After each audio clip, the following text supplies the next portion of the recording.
Welcome to my channel, Learn with Teacher Annie.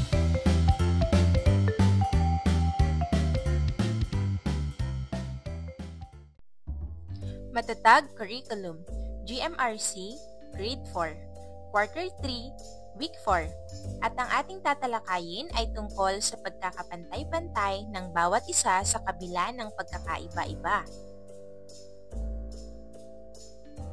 Pamantayang pangnilalaman, natututuhan ng mag-aaral ang pag-unawa sa pagkakapantay-pantay ng bawat isa sa kabila ng pagkakaiba-iba ng kakayahan. Pamantayan sa pagganap, na isasagawa ng mag-aaral ang mga paraan na nagtataguyod ng pagkapantay-pantay ng bawat isa sa kabila ng pagkakaiba-iba bilang tanda ng pagiging magalang. Kasanayang pampagkatuto, na isasabuhay ang pagiging magalang sa kapwa sa pamamagitan ng pantay-pantay na pagkikipag-ugnayan sa kabila ng pagkakaiba-iba. Halimbawa, walang pagtatangi sa kapwa anuman ang kanyang estado sa buhay. Una, nakapaghahambing ng mga pagkakatulad at pagkakaiba-iba ng sarili at kapwa. Pangalawa, na ipaliliwanag na ang pagkakapantay-pantay ng bawat isa sa kabila ng pagkakaiba-iba ay patunay na lahat ay may karapatan at tungkulin na dapat kilalanin ng bawat isa tungo sa mapayapang ugnayan. At pangatlo, nakabubuo ng mga paraan upang itaguyod ang pagkapantay-pantay ng bawat isa sa kabila ng pagkakaiba-iba. Simulan na natin mga bata.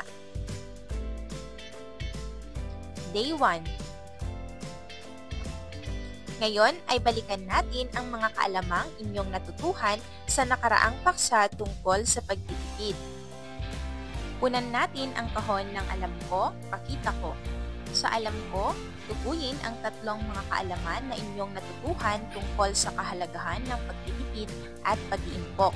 Halimbawa, mahalagang mag-ipon, mag-impok at magtipid upang magawa ang mga aktibidad na gusto o pinapangarap mong gawin.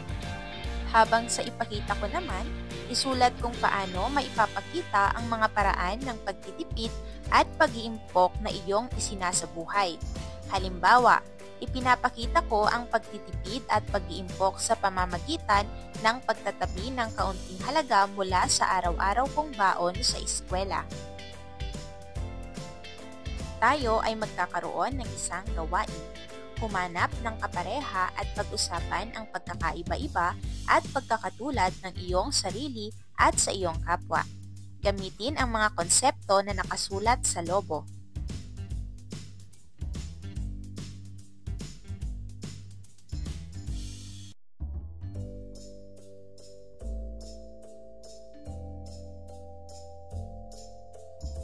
Magaling mga bata!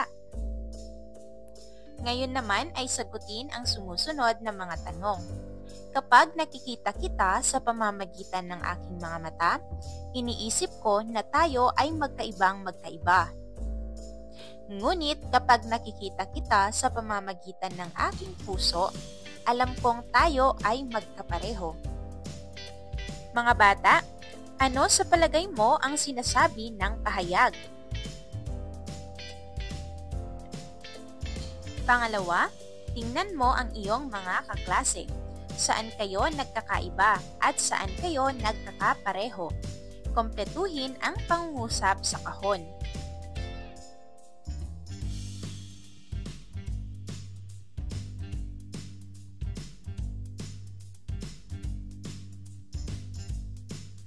At pangatlo, pagkakapantay-pantay sa gitna ng pagkakaiba-iba. Pwede kaya?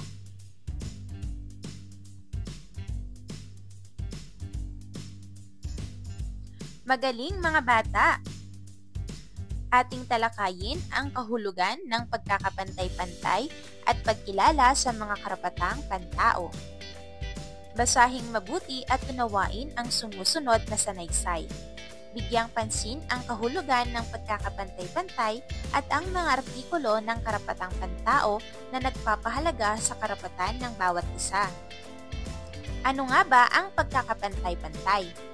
Ito ay isang konsepto o prinsipyo na naglalayong ituring ang lahat ng tao na may parehong halaga at karapatan. Ito ay naglalaman ng pangunahing ideya na bawat isa ay mayroong parehong dignidad, karapatan at oportunidad na magtagumpay sa buhay. Ano nga ba ang kahulugan ng pantay-pantay? Ang pantay-pantay ay tumutukoy sa karapatan ng bawat tao sa parehong pagtrato at pagkakataon, anuman ang kanilang kasarian, lahi, at posisyon sa lipunan. Ang pantay-pantay ay batay sa paniniwala na walang sino man ang dapat magkaroon ng mas mababang pagkakataon sa buhay dahil sa kanilang pinagmulan, paniniwala, oryentasyong sexual, at maging sila man ay may kapansanan. Sa kasaysayan, maraming grupo ang nakaranas ng diskriminasyon, lalo na ang kababaihan, dahil sa kasarian, kulay ng balat, relihiyon, at iba pa. Noong Disyembre 10, 1948, ang pangkahalatang kapulungan ng mga bansang nagkakaisa ay nagsagawa at nagpahayag ng pandaigdig na pahayag ng mga karapatan ng tao. Kabilang sa mga artikulo ng karapatang pantao batay sa pagkakapantay-pantay ay ang sumusunod. Artikulo 1. Ang lahat ng tao'y isinilang na malaya at pantay-pantay sa karangalan at mga karapatan. Sila'y pinagkaloban ng katwiran at budhi at dapat mapaglagayan ang isa't isa sa diwan ng pagkakapatiran. Artikulo 2. Ang bawat tao'y karapat-dapat sa lahat ng karapatan at kalayaang nakalahad sa pahayag na ito, nang walang anumang uri ng pagtatangi gaya ng lahi, kulay, kasarian, wika, relihiyon, kuro-kurong pampolitika o iba pa, pinagmulang bansa o lipunan, ari-arian, kapanganakan o iba pang katayuan. Bukod dito, walang pagtatanging gagawin batay sa katayuang pampolitika, jurisdiksyonal o pandaigdig na kalagayan ng bansa o teritoryong kinabibilangan ng isang tao, maging ito ay nagsasarili, itinitiwala, di nakapamamahala sa sarili o nasa ilalim ng anumang katakdaan ng soberanya. Artikulo 3. Ang bawat tao'y may karapatan sa buhay, kalayaan at kapanatagan ng sarili. Artikulo 4. Walang sinumang aalipinin o bubusabusin. Ipagbabawal ang anumang anyo ng pang-aalipin at ang pangangalakal ng alipin. Artikulo 5. Walang sinumang pahihirapan o lalapatan ng malupit, di makatao o nakalalait na pakikitungo sa parusa. Artikulo 6. Ang bawat tao'y may karapatang kilalanin sa anumang dako bilang isang tao sa harap ng batas. Artikulo 7. Ang lahat ay pantay-pantay sa harap ng batas at may karapatan sa walang pagtatangi ng pangangalaga ng batas. Ang lahat ay may karapatan sa pantay na pangangalaga laban sa anumang pagtatangi-tanging nalalabag sa pahayag na ito, at laban sa anumang pagbubuyo sa gayong pagtatangi-tangi. Artikulo 8. Ang bawat tao'y may karapatan ng mabisang lunas ng karampatang nangahukumang pambansa tungkol sa mga gawang lumalabag sa pangunahing mga karapatan na ipinagkaloob sa kanya ng saligang batas o ng batas. Artikulo 9. Walang sinumang ipaiilalim sa di makatwirang pagdakip, pagpigil o pagpapatapon. At Artikulo 10. Ang bawat tao'y may karapatan sa ganap na pagkakapantay-pantay sa isang makatarungan at hayag na paglilitis ng isang hukumang malaya at walang kinikilingan, sa pagpapasya ng kanyang mga karapatan at pananagutan at sa anumang paratang na kriminal laban sa kanya. Mula sa mga karapatang pantao na nabanggit, ay binuo ang iba't ibang batas na magsusulong at uusig sa sino mang lalabag sa mga karapatang pantao. Sa Pilipinas at sa buong mundo, ang pagkakapantay-pantay ay patuloy na isinusulong ng iba't ibang sektor ng lipunan upang labanan ang forma ng pang-abuso sa karapatang pantao at para sa pagtataguyod ng mas makatarungang lipunan. Ang pagkakapantay-pantay ay hindi tungkol sa pagbibigay ng benepisyo para sa ilang tao lamang, kundi sa pagbibigay ng benepisyo para sa lahat. Ngayon mga bata, gamit ang mga kahon, isulat ang iyong naunawaan tungkol sa pagkakapantay-pantay. Gawing gabay ang sumusunod na mga tanong. Una, ano ang kahulugan ng pagkakapantay-pantay? Pangalawa, bakit mahalaga ang pagkakapantay-pantay? At pangatlo, saang mga karapatang pantao nag-ugat ang pagkakapantay-pantay?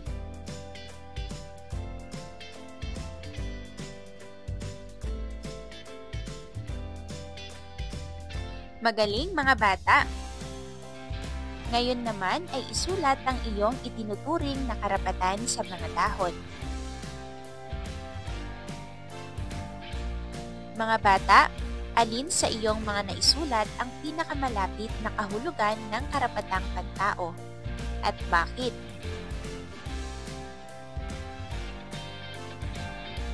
Pangalawa, ano pa ang hindi mo alam at gusto mo pang matutuhan tungkol sa karapatang pantao? Ipaliwanag. At pangatlo, para sa iyo, ano ang kahulugan ng karapatang pantao?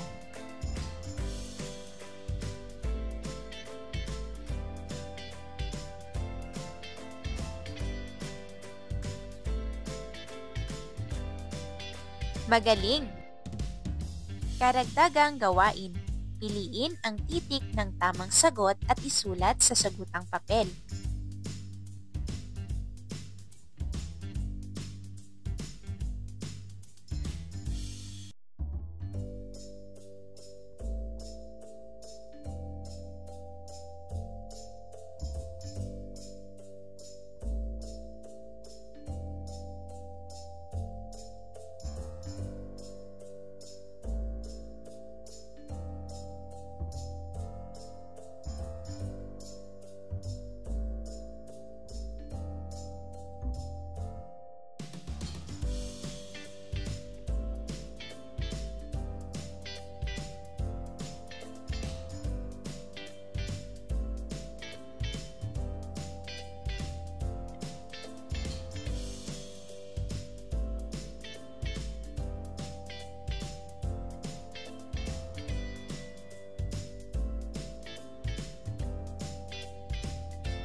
Day 2.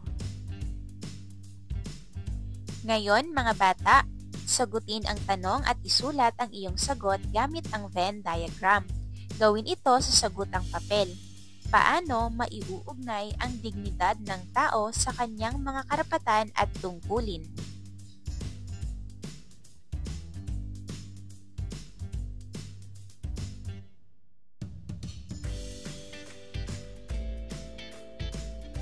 At sagutin ang mga tanong na nakapaloob sa talahanayan upang lubusang mapalawak ang iyong pagkakaunawa sa aralin.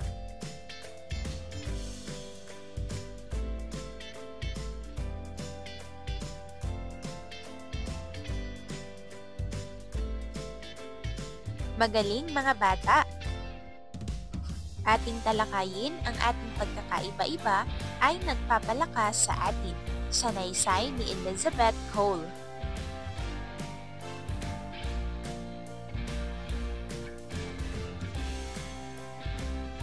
Hindi ko gusto ang aking bagong salamin. Ang laki, bilog at kulay asul nito ay sobra. Ang pagiging iba sa ibang mga bata ay nakakatakot. Ano ang dapat kong gawin? Itatago ko ba ito sa aking backpack o marahil sa aking pencil case? Natatakot ako na lahat ay mang-aasar sa akin kapag nakita nila ito sa aking muka. Hi Nick, tingnan mo, may bagong ngipin ako. Kumikislap ito sa ilaw. Magpapabuti sa kalusugan ng aking mga ngipin at tutulong sa pagtama ng aking kagat. Tara na, bilis! Ayaw nating malate sa paaralan. At siya nga pala, gusto ko ang iyong salamin. Sa tingin ko, astig ang mga ito. Talaga ba? Baka ang pagiging iba ay hindi masama. Si Sarah may bagong ngipin at hindi siya malungkot. Ang pagkakaiba-iba ay may halaga, kahit ano pa ang sabihin nila. Sa palagay ko, tayong lahat ay magkakaiba sa isang espesyal na paraan. Mula sa kutis na ating suot hanggang sa ayos ng ating buhok, sa Diyos na dinadasalan hanggang sa pagkaing pinagsasaluhan. Si Jason ay mahilig sa skateboard at si Billy ay nagbibisikleta. Ang ilan sa mga kaibigan ko ay sumasakay ng bus at ako gusto ko naglalakad sa kalsada. Hindi ko gusto ang maglaro ng football kahit na lalaki ako. Ang ballet dancing ang siyang kasiyahan at ligaya ko. Dahil sa aking tono, ang tunog ko'y iba sa iyo. Pero tandaan mo, para sa akin, ang iyong wika rin ay bago. Hindi ako masyadong nakakarinig, ngunit hindi ito makakasira sa aking mga plano. Kaya nag-aral ako ng sign language gamit ang mga kamay ko. Wow! Magkaiba talaga tayo, ngunit ito ang nagbibigay sa atin ng kakaibang anyo. Mula sa ating mga ngiti at lakad hanggang sa ating pagsasalita. Si Fatima ay may pulang tuldok at si Milan ay may freckles o pekas sa muka. Kung walang pagkakaiba-iba, ang mundo'y nakakabagot na parang isang sumpa. Araw-araw, ginagalang ko ang mga taong kaiba sa akin. At sila'y magiliw din sa akin. Lahat tayo ay may iba't ibang mga hangarin, maging ang mga pangarap din. Si Kiara ay nais na protektahan ang kagubatan at si Cholo ay nais na habulin ang mga magnanakaw. At ako, gusto ko maging isang siyentipiko at mag-imbento ng kakaibang bagay. Ang nagkakaiba rin sa atin ay ang ating pakiramdam. Kahit sa parehong sitwasyon, ay iba-iba ang ating nararamdaman. Hindi ko gusto ang maghintay sa pila. Ito'y nagpapalungkot sa akin. Ramdam ko ang kaba at pawis sa aking katawan. Ako'y sobrang pasensyoso. Maaari akong manatili dito buong araw. Gusto ko maghintay kasama si Lily na laging may iba't ibang uri ng sombrero. Gusto namin magchismisan ng konti at mag-enjoy sa aming mga kwentuhan. Pero kahit gaano tayo nagkakaiba, ay magkapareho tayo sa ibang bagay. Pareho tayong may puso na tumitibok ng malakas sa lahat ng damdamin. Kapag nagmamahal, tayo ay may mga pakpak. Kapag nagdadalamhati, umiiyak tayo ng luha. Lahat ng tao ay nagagalit minsan, at lahat ay may takot.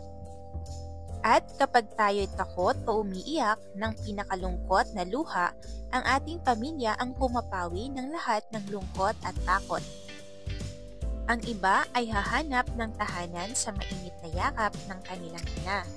Ang iba'y tatawag sa kanilang ama upang labanan ang nakakadiri na mga insekto.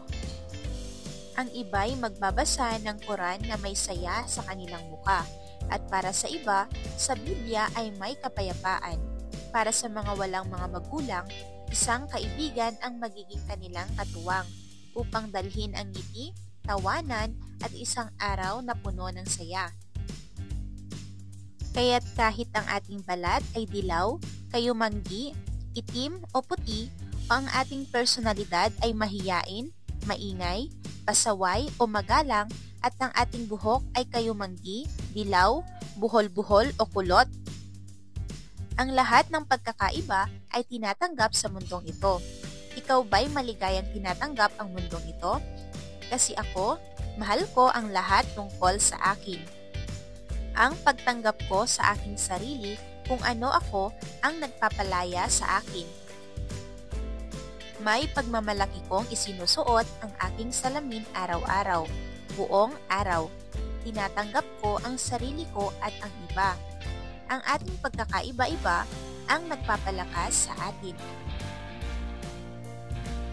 Ngayon mga bata, sagutin ang tanong gamit ang PPK chart.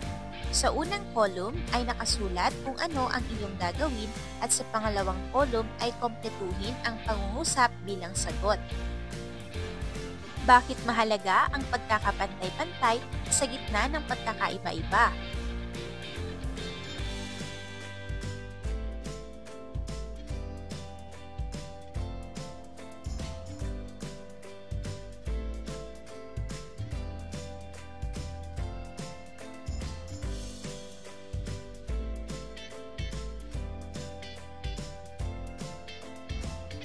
Magaling mga bata!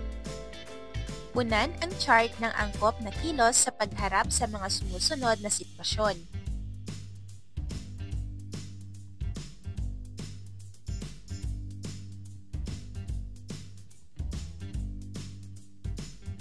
Magaling! At piliin ang titik ng tamang sagot. Isulat ang titik ng tamang sagot sa iyong sagutang papel.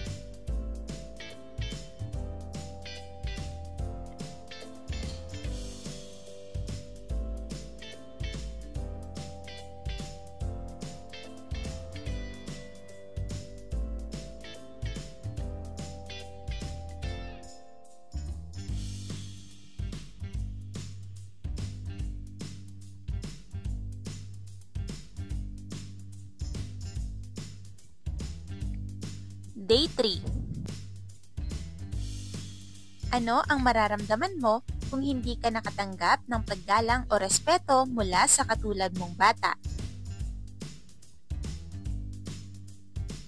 Magaling mga bata! Ngayon ay ibigay ang kasing kahulugan at kasalungat ng mga salita na nakapaloob sa unang hanay.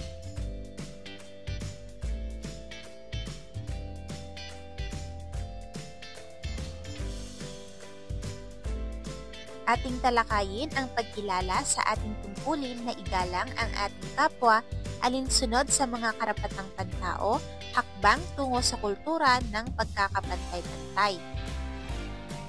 Ang kasabihang, huwag mong gawin sa iba ang ayaw mong gawin ng iba sa iyo, ang ibig sabihin nito ay kung ano ang makasasama sa iyo, makasasama rin ito sa iyong kapwa. Kung ano ang makabubuti sa iyo, makabubuti rin ito sa kanya. Bakit nga ba kaibigan? Sapagkat siya ang iyong kapwa-tao, magkatulad ang inyong pagkatao bilang tao. Ito ang tunay na mensahe ng gintong aral. Kinikilala nito ang karapatan ng bawat individual sa paggalang ng kanyang kapwa. Hindi nga ba't ito rin ang utos ng Diyos sa tao? Sinabi niyang, mahalin mo ang iyong kapwa katulad ng pagmamahal mo sa iyong sarili. Nangangahulugan ito ng pagkilala sa dignidad na taglay sa lahat ng tao. Ano nga ba ang dignidad? Ang dignidad ay galing sa salitang Latin na dignitas, mula sa dignus, ibig sabihin karapat-dapat. Ang dignidad ay nangangahulugang pagiging karapat-dapat ng tao sa pagpapahalaga at paggalang mula sa kanyang kapwa. Lahat ng tao, anuman ang kanyang gulang, anyo, antas ng kalinangan at kakayahan ay may dignidad sapagkat nilikha ng Diyos ang lahat ng tao ayon sa kanyang wangis. Ibig sabihin, ayon sa kanyang anyo, katangian at kakayahan. Sa makatwid, ang dignidad ng tao ay nagmula sa Diyos kaya't ito ay likas sa tao. Hindi ito nilikha ng lipunan at ito ay pangkahalatan. Ibig sabihin, taglay ng lahat ng tao. Dahil sa angking dignidad at karapatan, may tungkulin ang bawat tao na igalang ang kanyang kapwa tulad ng paggalang niya sa kanyang sarili. Ayon kay Professor Patrick Lee, ang dignidad ng tao ang pinagbabatayan kung bakit tungkulin ng bawat tao ang sumusunod. Una, igalang ang sariling buhay at buhay ng kapwa. Pangalawa, isaalang-alang ang kapakanan ng kapwa bago kumilos. At pangatlo, pakitunguhan ang kapwa ayon sa iyong nais na gawin nilang paghihitungo sa iyo. Mga bata, paano ba natin maipapakita ang paggalang o pagrespeto sa ating kapwa?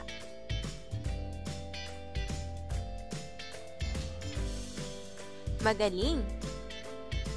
Tandaan, Ang respeto o paggalang ay isang mahalagang bahagi ng pagkikipag-ugnayan sa ibang tao. Ito ay pagsasaalang-alang at pagpapahalaga sa karapatan, dignidad at damdamin ng ibang tao. Narito ang ilang mahahalagang aspeto ng respeto. Una, pagtanggap. Ang pagbibigay ng respeto ay nagsisimula sa pagtanggap sa iba kahit may mga pagkakaiba o hindi pagkakasundo. Ibinibigay nito ang halaga sa bawat isa bilang isang indibidwal na may sariling pananaw at karanasan. Pangalawa, paggalang. Ang respeto ay paggalang sa ibang tao. Ito ay nagpapakita ng mataas na pagtingin sa kanilang integridad at dignidad. Ang pagiging marangal sa pakikitungo sa iba ay naglalaman ng pagpapakita ng kagandahang asal at pagiging makatarungan. Pangatlo, pag-unawa. Ang respeto ay pag-unawa sa sitwasyon at damdamin ng iba. Ito ay pagsusuri at pagkikipag-ugnayan sa kanilang karanasan at perspektiba ng bukas ang isipan. Pang-apat, pagbibigay. Ang respeto ay naglalaman ng pagbibigay ng oras, pansin at suporta sa iba. Ito ay pagpapakita ng pagmamalasakit at pagkikipagkapwa-tao. At panglima, hindi paglabag. Ang pagbibigay ng respeto ay kasama ang pangako na hindi lalabag sa karapatan at dignidad ng iba. Ito ay pag-iwas sa anumang uri ng pang-aapi, pananakit o pang-aabuso. Sa pangkahalatan, ang respeto ay nagbubuklod sa mga tao at nagpapalakas sa masalimuot na gawain ng pagkikipag-ugnayan. Ito ay fundamental sa pagbuo ng magandang samahan at lipunan. Ngayon mga bata, isulat ang mga kaalamang naunawaan mo tungkol sa salitang dignidad at respeto. Kompletuhin lamang ang mga pangungusap sa loob ng bilog. Isulat rin ang mga aspeto ng paggalang na iyong isinasabuhay. Gawing gabay ang mga tanong sa loob ng kahon.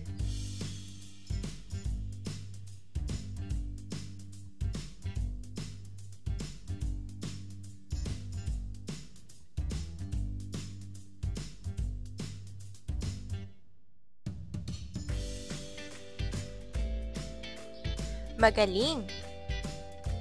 Tukuyin kung ang isinasaad ng bawat bilang ay karapatan o tungkulin.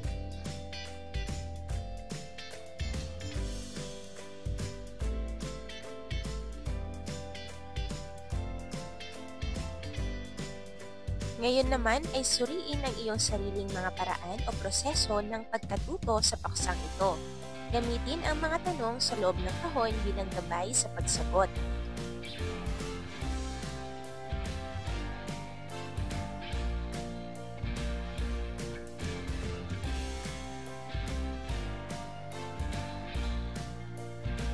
Magaling mga bata!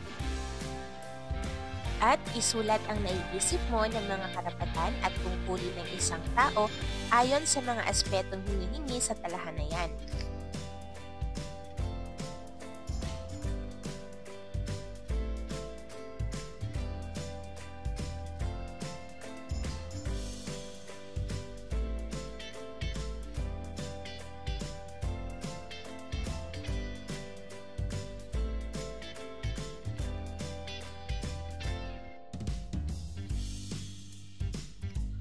Day 4. Mga bata, bakit kinakailangan na malaman natin ang ating karapatan?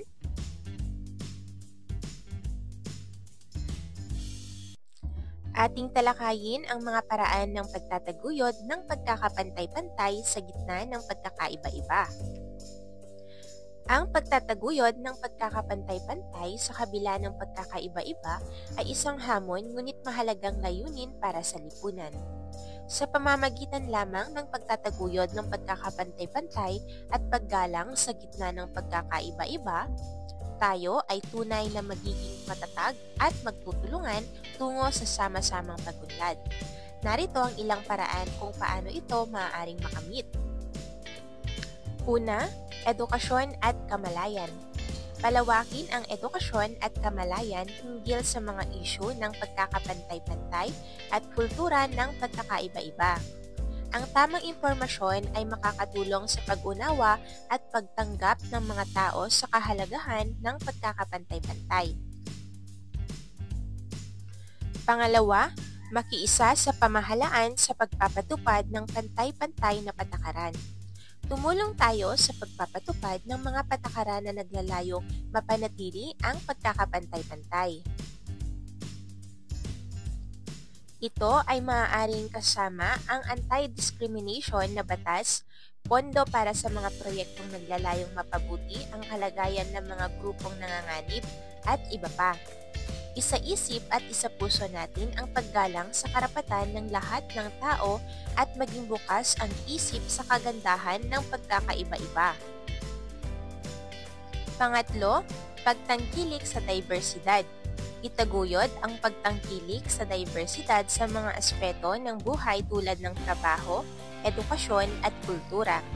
Ang aktibong pagsusulong sa iba't ibang uri ng mga tao ay naglilikha ng mas malawak at mas bukas na komunidad. Pang-apat, inklusibong wika at komunikasyon. Pahalagahan ang paggamit ng inklusibong wika at komunikasyon upang hindi magdulot ng diskriminasyon o pagbibigay batas sa mga tao base sa kanilang katangian o pinagmulan. Pang-lima, pampublikong kampanya. Tumulong sa pagpapatupad ng pampublikong kampanyang naglalayong mapalawak ang kaalaman at pag-unawa ng publiko hinggil sa pagkakapantay-pantay. Ang kampanyang ito ay maaaring isagawa sa pamamagitan ng mga media, social media, infomercial, posters at iba pang plataporma upang makarating sa mas maraming tao. Pang-anim, partisipasyon at pakikilahok. Sisiguraduhin ang partisipasyon at pakikilahok ng lahat ng sektor ng lipunan. Sa pamamagitan ng aktibong pagtutok sa pagbuo ng mga desisyon, mas maraming tao ang maaaring maging bahagi ng proseso at mas magkaroon ng boses. Pang-pito, kasapi ang komunidad. Gagawing paksa ang pamayanan sa proseso ng paglikha ng mga solusyon para sa mga isyu ng pagkakapantay-pantay. Ang kolektibong pagsisikap ng komunidad ay mas epektibo kaysa sa solusyon na ipinapataw mula sa labas. At pangwalo, kultura ng pagrespeto. Itaguyod ang kultura ng pagrespeto sa loob ng mga komunidad. Ang pagpapahalaga sa bawat isa, anuman ang kanilang pinagmulan o katangian, ay bumubuo ng mas malakas at mas makatarungan na lipunan. Ngayon mga bata, humanap ng kapareha. Pag-usapan at isulat sa mga lobo or balloon kung ano ang mga naiisip niyong tamang gagawin pagkatapos basahin at unawain ang mga importanteng konsepto tungkol sa mga paraan ng pagtataguyod ng pagkakapantay-pantay na nakapaloob sa kahon.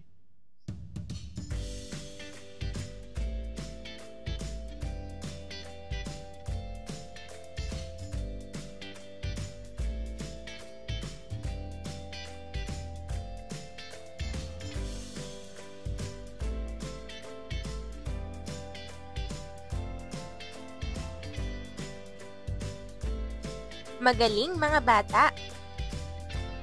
Ngayon ay sagutin ang mahalagang tanong gamit ang larawan na pantulong. Unan lamang ang mga patlang ng angkop na salita sa loob ng kahon.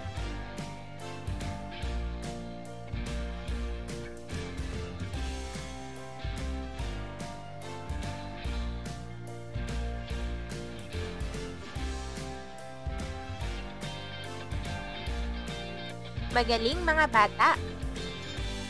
Basahin at unawain ng mabuti ang tanong. Piliin ang titik ng tamang sagot at isulat ito sa sagutang papel.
Magaling mga bata! Mga bata, narito naman ang inyong takdang aralin. Gumawa ng personal na panata tungo sa pagkakapantay-pantay.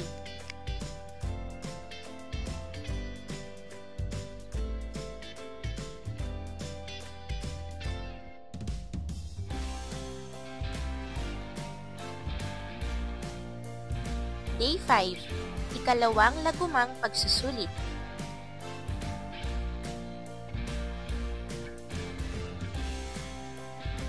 Mahusay mga bata! End of week 4. Thank you for watching!